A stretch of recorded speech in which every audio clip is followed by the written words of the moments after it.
আপনারা জানেন এই হাসিনার তৈরি করা ডিজিটাল নিরাপত্তা আইন 2018 ব্যবহার করে হাসিনা সরকার ফ্যাসিবাদ কায়েম করেছে, জনগণের কণ্ঠরোধ করেছে। এখন বর্তমান সরকারের যারা মন্ত্রী এমপি রয়েছেন অনেককে আমরা জুলাই পূর্ববর্তী সময়ে কাঁদতে কাঁদতে বলতে শুনেছি যে এই দেশে কোনো বাক স্বাধীনতা নাই, এই দেশে হাসিনা এই নিরাপত্তা আইনকে ব্যবহার করে দেশের মানুষের বাক স্বাধীনতাকে হরণ করেছে। ঠিক একই সময়ে যখন বিরোধী দলীয় সরকার বিএনপির সরকার যখন বর্তমানে ক্ষমতায় বসেছে, ঠিক একই আইন খুনি হাসিনা তৈরি করা আইনকে ব্যবহার করে আজকে তারা জনগণের মধ্যে হরণ করছে, জনগণের বাক স্বাধীনতাকে হরণ করছে এবং নিপীড়নের শিকার হতে হচ্ছে এই দেশের মানুষকে। আমরা পরিষ্কারভাবে বলতে চাই, দ্রুত সময়ের মধ্যে হাসান নাসিমকে আপনারা মুক্ত করে দেন। আপনাদের এদেশে অনেক কাজ রয়েছে। এখন আপনারা সরকার গ্রহণের 2 মাসের মাথায় বাংলাদেশের মানুষ অতিষ্ঠ হয়ে গেছে।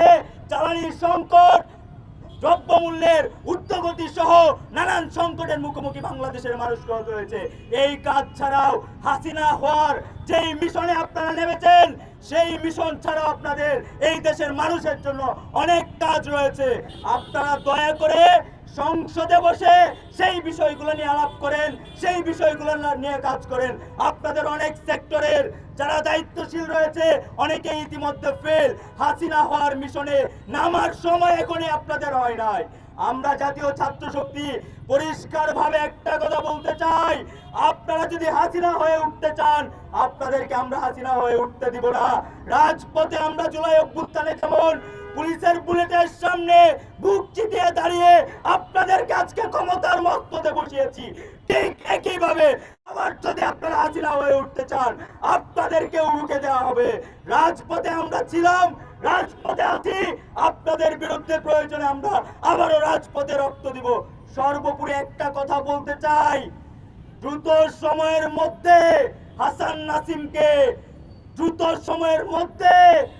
নাসিমকে আপনারা মুক্ত করে দেন।